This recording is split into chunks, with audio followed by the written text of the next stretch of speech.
बहुत स्वागत आपका चौकस भारत में। मैं आपका दोस्त ब्रजेंद्र। लोकसभा चुनाव 2024 नज़दीक आ रहा है और विपक्षी एकता मजबूत करने की कवायद जोर तोर से शुरू हो चुकी है। विपक्षियों को एक करने की जो कवायद है वो पिछले कई महीनों से चल रही है। दरअसल कई तिथि घोषित हुए और अब 23 जून को फिक्स कर दिया गया है कि पटना में जितने भी गैर भाजपाई लोग हैं वो अब एक मंच पर एक साथ जुटेंगे। उससे पहले वर्तमान जो बिहार में सरकार है, महागठबंधन की सरकार है, उस पर दबिश बनाने की कोशिश भाजपा के तरफ से लगातार जारी है। दरअसल आज प्रतिपक्ष के नेता विजय सिन्हा ने फिर से एक बार महागठबंधन के नेता नीतीश कुमार पर जमकर हमला किया है। दरअसल नीतीश कुमार ने स्पष्ट कहा है कि अब जो है बिहार में भगवान जो है बिहार सरकार के जिस तरह के रवैये रहे हैं अब उसका परिणाम झेलने का समय आ गया है। भगवान उस परिणाम को देने में अब देर नहीं करेगा। चलिए हम पहले सुनते हैं नेता प्रतिपक्ष विजय सिन्हा क्या कुछ कह रहे हैं अपने राज्य के मुखिया के बारे में।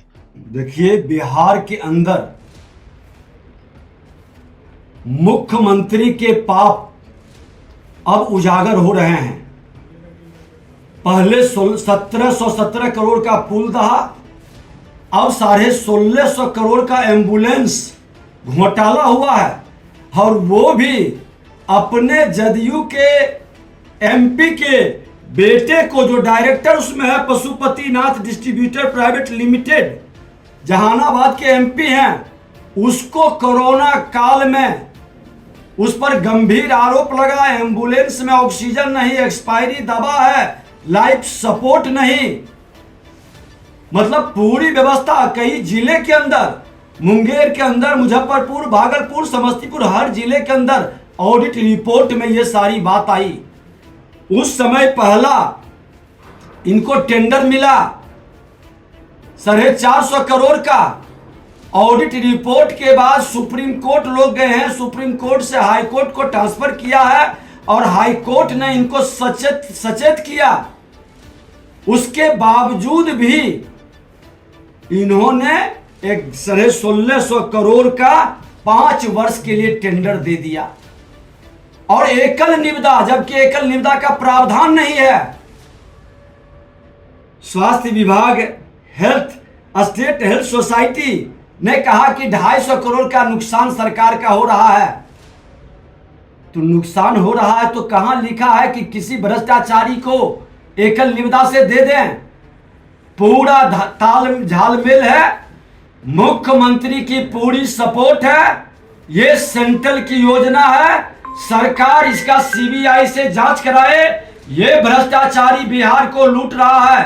हेल्थ डिपार्टमेंट के अंदर सारे एनजीओ किसी न किसी सत्ताधारी दल के नेताओं का चल रहा है और पूरा हजारों करोड़ जनता को स्वस्थ और इलाज करने की बजाय उसकी जिंदगी से खिलवाड़ कर रहा है। ये कतई स्वीकार नहीं होगा। ये भ्रष्टाचारी के विरुद्ध एक जन आंदोलन होगा और ये भ्रष्टाचारी के अंदर जो भ्रष्ट पदाधिकारी हैं, बिहार के मुख्यमंत्री इसके जिम्मेवार हैं, इसकी जवाब दे और सीबीआई से जांच कराए। दूध का दूध, पानी का पानी होगा। इतना बड़ा करप्शन बिहार के अंदर शायद किसी देश में ये हिम्मत नहीं जुटाएगा।